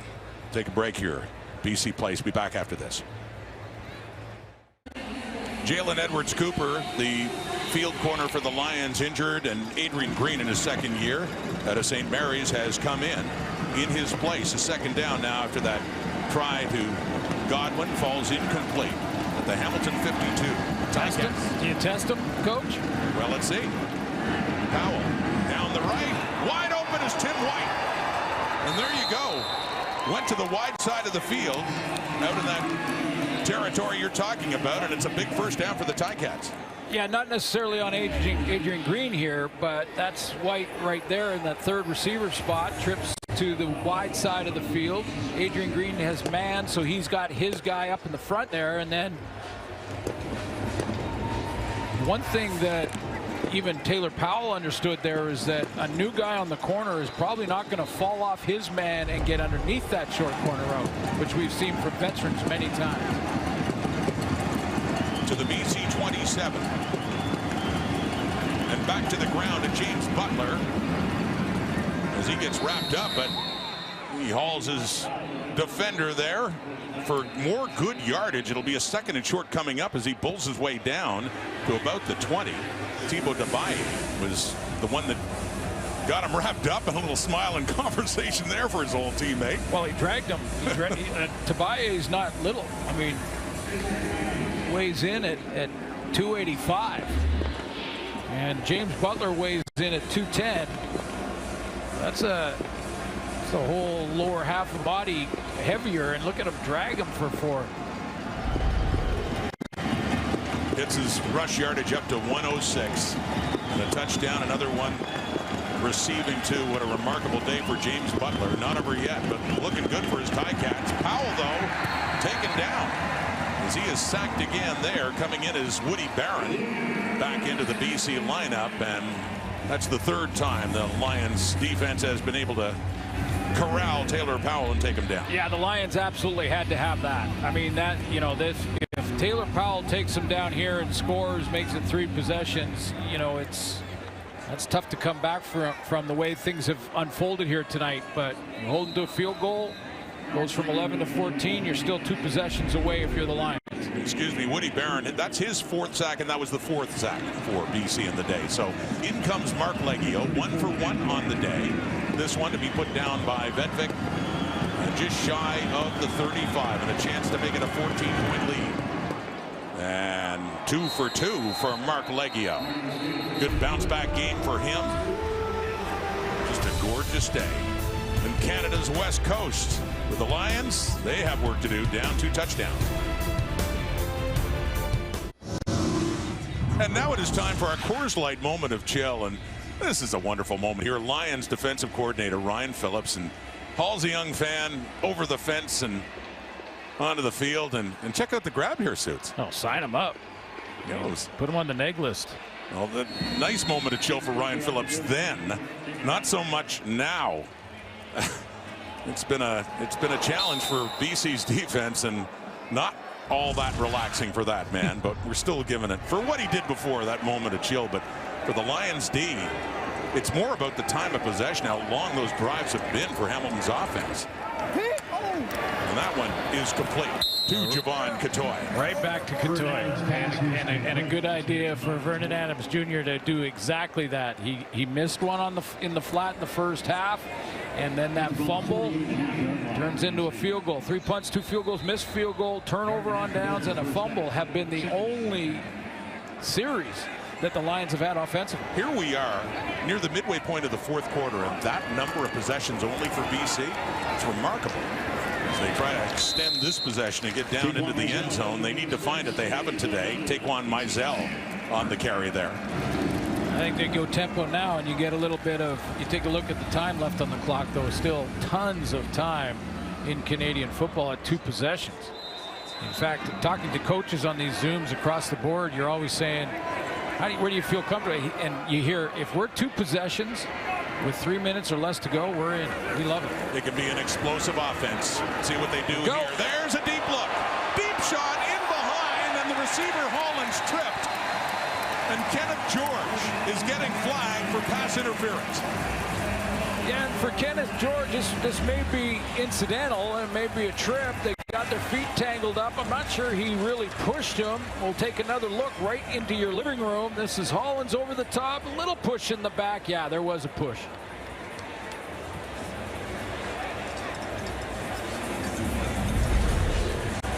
Now, if it's a point of foul with the push, it's a point of foul down inside the 20. Accidental pass interference. Okay, accidental Hamilton, is 10. number 3. And that's 10-yard penalty. first down. Good observation. That's exactly what it is. Initially, they went down to the point of the infraction. Now bringing it back. It still is a penalty against Georgia and the Ticats, but 10 yards instead. Instead, yeah, 10-yard penalty instead of point of foul, which would have been inside the 10 there. And I think Katsatonis went over to George and said, yeah, we'll take it. We'll take it. Don't get mad about the difference between 10 yards and what would have been, what, 40, 45. That's a big difference. So it's at the Ticat 47, though, for Vernon Adams Jr. and this BC offense down 2 touchdowns and working a shorter one there, and that is intended for Lucky Whitehead, who, spectacular as he can be, has had a quiet game. George is still talking to the refs. He's still upset. He hit Lucky Whitehead there. It was fine. It wasn't a penalty. Tell you what, if I'm Jordan Maximic, I might just go after him. Put Keon Hatcher out there, or Alexander Holland, maybe even Whitehead, and say, take him deep. See if he can calm down. Well, he's a big play receiver. Whitehead only targeted twice, no catches in this game. Moments like this are made for him. There's a deep look, and it's off the fingertips of McInnes, and it falls incomplete. Simone Lawrence there, and a third down.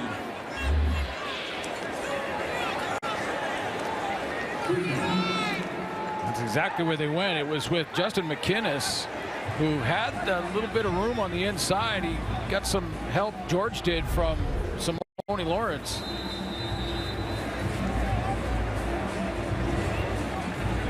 And it's a 3rd and 10, and they are going for it. Yes, they are at the 47 of the Ticats. 7 minutes exactly on the clock, and now counting. 3rd down, Gamble, BC. 3-man rush. That's it. Yeah, it's intercepted by Jameer Thurman. Gets across midfield. He's still on his feet. Finally taken down by Lucky Whitehead, but close to the BC 40. Lions were facing a turnover on downs. This turnover was even worse. I think the intended target, Rod, was out here, and it was an in route from the inside out. Jameer Thurman, who was sitting right on the hash marks, he's going to cut underneath us, leave Hatcher wide open in the middle. He just read the eyes and the throwing motion of Vernon Adams Jr., and he cut underneath that dig route. Huge play for the Ticats. Not only get the ball back, but flop the field all the way to, well, 5 yards from field goal range at the worst. Down nosing in at the 43 of BC. Oh, the Ticats have had big plays on defense, and certainly their offense too. Sustaining long drives, making it tough for Adams. James Butler is making it tough for just about everybody on BC in this one as he drives down for 8 more yards in his first game back since he was a member of the Lions last season. Yeah, I love watching this offensive line play the way they're playing tonight. I mean, this is, look at that, just slide to the right. Everybody pick up that next available. When you see the off-color shirt, you get that guy. So all the offensive line going one direction, like they're a chain link fence, just going across, and pick up the opposite shirt, whoever flashes. They're blocking it up nicely. They have had a great game, that unit up front for Hamilton. 2nd and 2, BC 35, and Butler breaks a tackle, and a flag comes out for face masking as the helmet came off. That's Josh Woods, one of the many former teammates of James Butler, who takes him down and draws the flag. Well, you know, the fact that Woods, face mask, BC, number 2. It's 15-yard penalty, first down. You know, the fact that Woods had the face mask is one thing. What he did at the end of that, ripping it right off of James Butler's head, is another. And that may add a few yards to this penalty.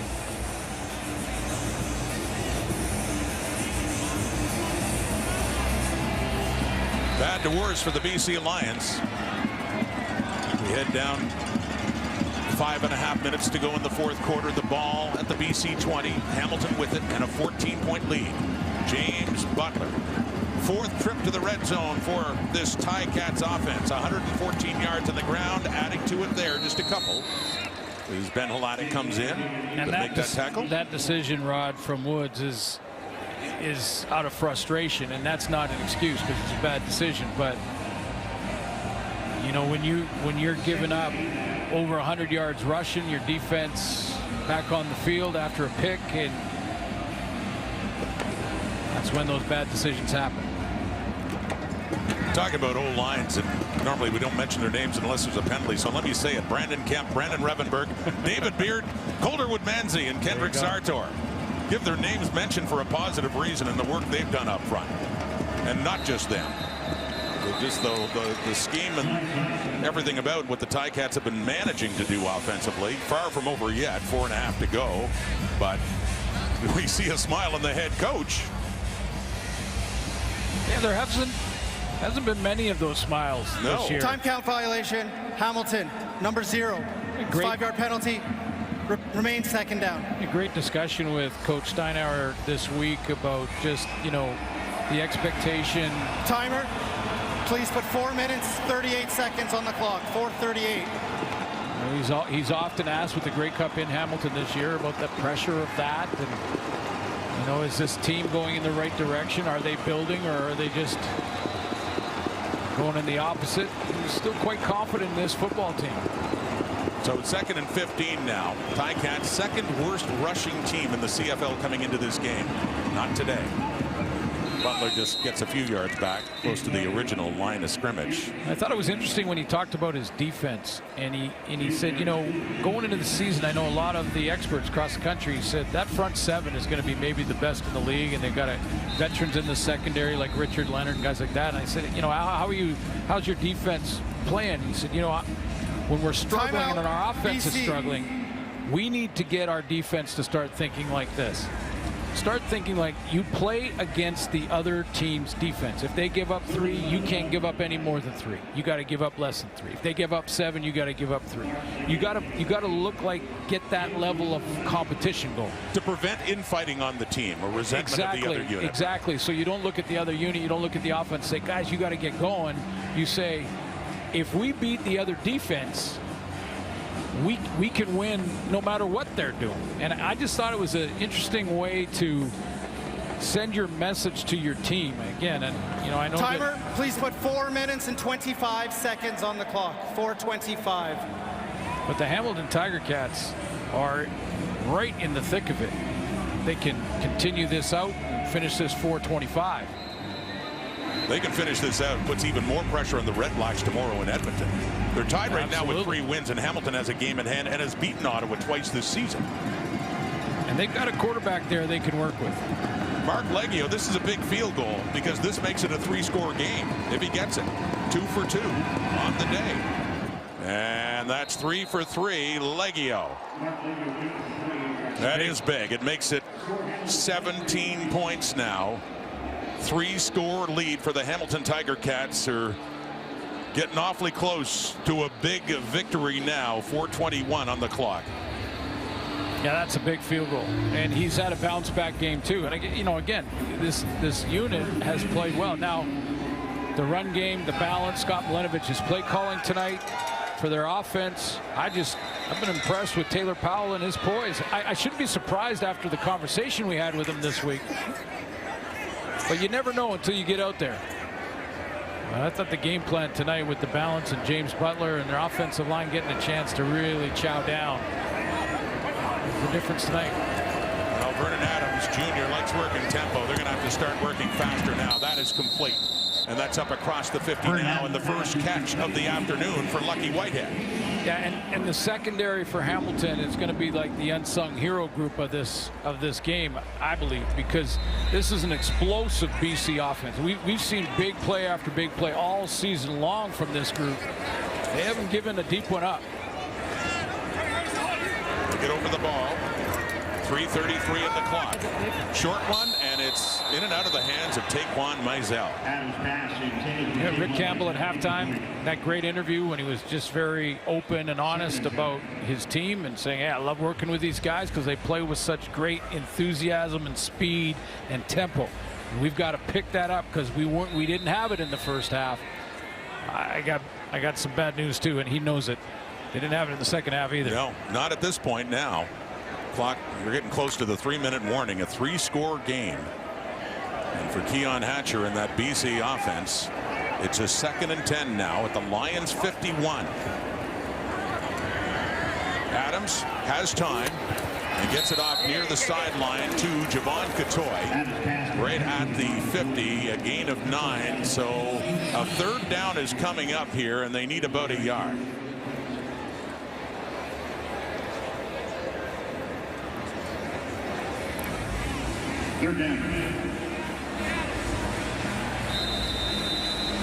This would just about be it. Last time, similar spot in the field, they tried on a 3rd and 10, and it was intercepted by Jameer Thurman. A different play call here, but yeah. 3rd and 1, and completing it to Hatcher, and down closer to the Ticat 40. So the drive does continue. 2:44 on the clock, and the 3-minute warning officially given. BC Lions, really an uphill climb now for them. Week 12 will wrap up tomorrow. Commonwealth Stadium in Edmonton. The Elks, yeah, they're tired of hearing about the long home losing streak, but they ended a long losing streak last week in Hamilton. Finally won for the first time this season, and it's big for the Red Blacks too, especially seeing what the Ticats are doing today in Vancouver. No question. Tightens things up. Big game for both teams. Off to Mizell. 2.5 minutes to go in this. Gets it down to close to the 35. Really got to hustle now. Every second matters. Down 3 scores.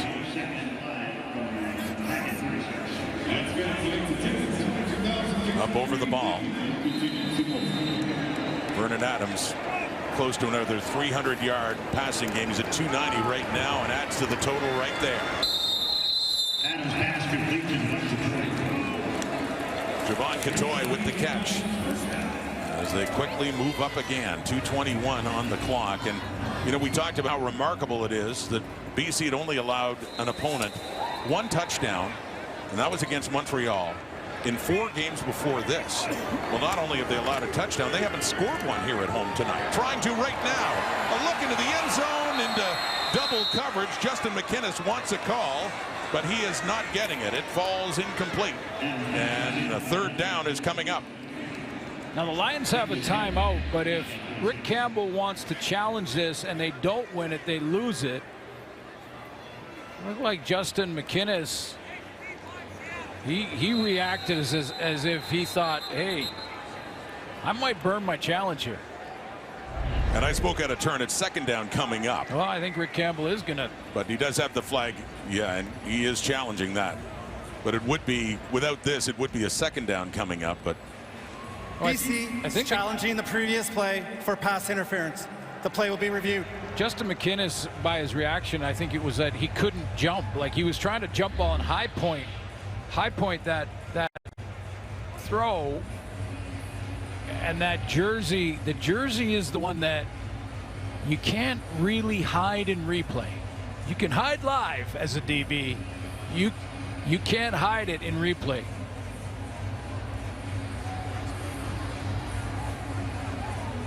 so Justin McInnes, the intended receiver, Rick Campbell throwing the challenge flag, and we're going to hear the announcement from Justin McInnes, the referee in this game.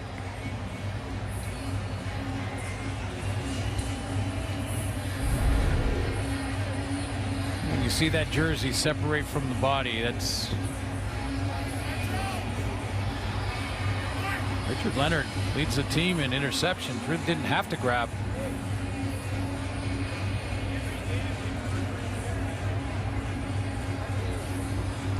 So was it pass interference on Lions receiver Justin McInnes?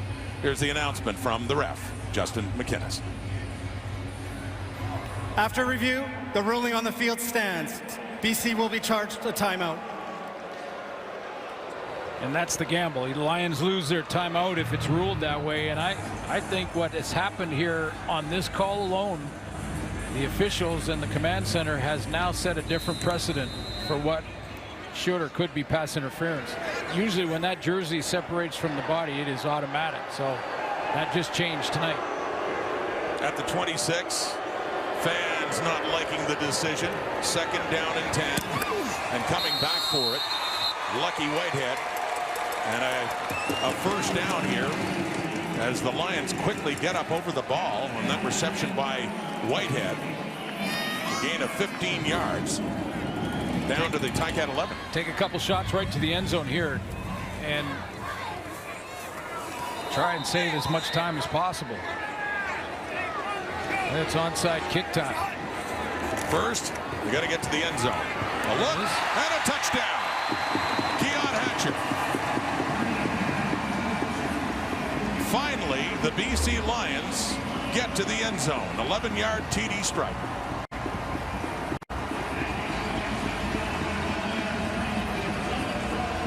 Oh, get him in the hole.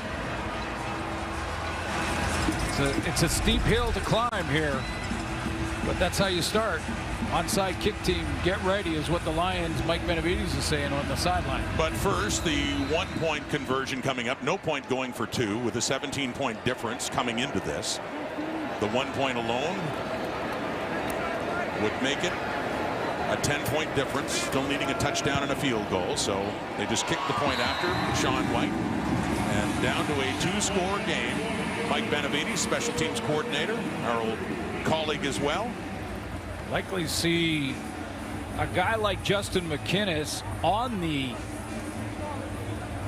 onside kick team. You're going to see some receivers out there, probably Javon Catoy. It looks like he's in that huddle. Remember, the rule in Canadian football is the ball will be kicked high in the air, and it's the last guy to deliberately tip it out of bounds. If you try and kick it out of bounds, it goes to the other team. But the last guy to touch it before it goes out of bounds. It was a 9-play, 70-yard drive capped off with an 11-yard touchdown pass to Keon Hatcher. So yeah, hands team. And then you got to consider those who are good with the football on the Ticat side of things. Yeah, no question. And the front line on the return team, onside kick return, is got to try and get in the way, block, not the guy that's going to catch the ball. You can't interfere with him. It's a big moment for the special teams coordinators. You saw Mike Benavides, Jeff Reinbold, the same role with the Tiger Cats now. Duke Williams will be the guy. He's just to the right of your screen. Duke Williams will be the guy right here that will be in charge of trying to tip it out or catch it clean. See Tim White in there, closer to this side of the field, similar to Williams. So they fake it, and Flintoff kicks it. And it is picked up by Tim White, and he'll take it all the way in for a Hamilton touchdown.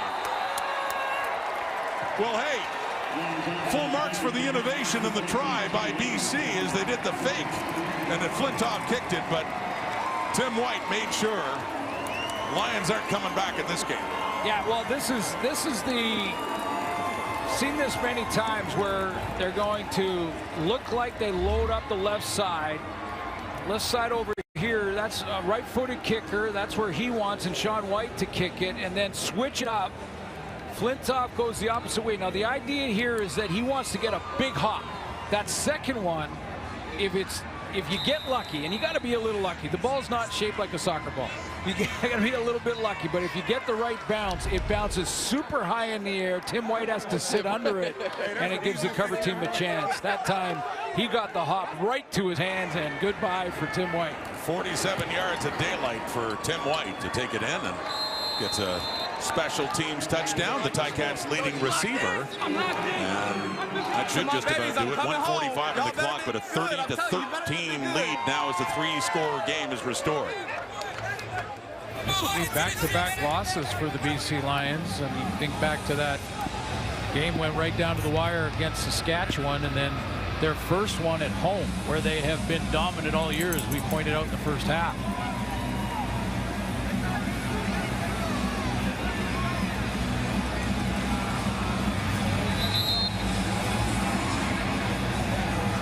That, by the way, the 10th special teams return touchdown this season. Seen a lot of punt return TDs, and that one coming off a kickoff for Tim White. there with Taylor Powell. You know, we talked to Orlando Steinauer before this game and just the way things went against Edmonton last week. And he reminded us that they had a terrible start to the season last year. They ended up being 3-9. They went 5-1 down the stretch to finish up at 8-10. Well, listen, there's a lot of football to be played, and like we mentioned, pressure on Ottawa now tomorrow in Edmonton, and Elks desperately trying to get that home win. Tightens things up. Leggio with the squib kick. Zip's taken down. And down to the 40. But how about this? Last time I checked the calendar, the Labor Day weekend's around. There you go.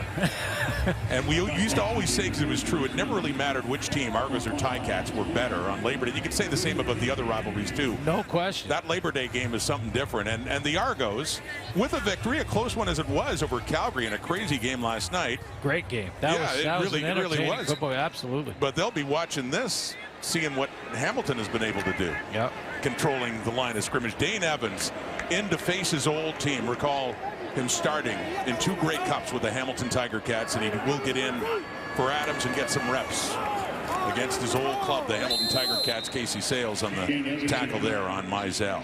Yeah, at this point you're protecting your guys and run this minute 38 out. Yeah, so Labor Day weekend around the corner, and Toronto in a shootout against Calgary.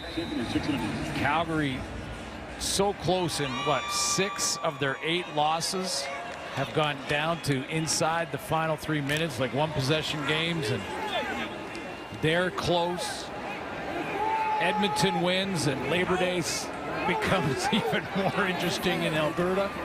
And Mizell with it now, and Kenneth George taking him down.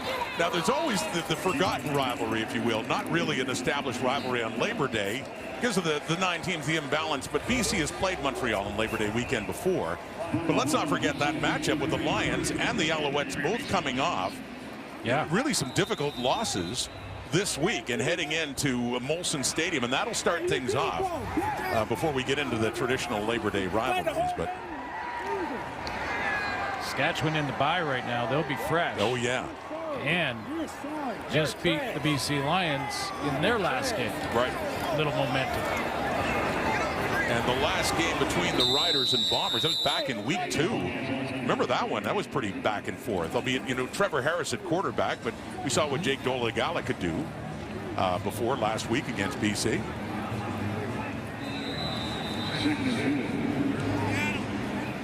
I think they got something in Taylor Powell. I impressed tonight.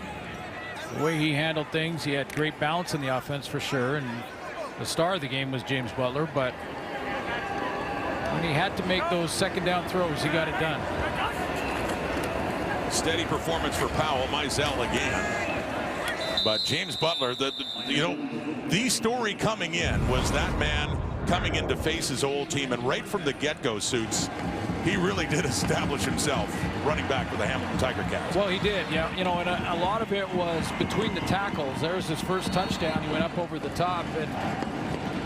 But, you know, Scott Milenovich mixed it up so well that it wasn't the same types of run plays. It wasn't just keep pounding him and he was having success. The O-line really started to dig in, and they got better as the game went on. But it was just great variety in the play calling and get him out of, you know, late in the 4th quarter, they started to get him out of the backfield and wide when the linebackers for BC started to close into the line of scrimmage. So it's really nice play calling, good balance, and again, a guy that was, I would say, a little motivated coming back to the West Coast. Butler does it again in different colors, and the Ticats wanted to start off the second half of their season with an impressive win, and the Tiger Cats did it right in the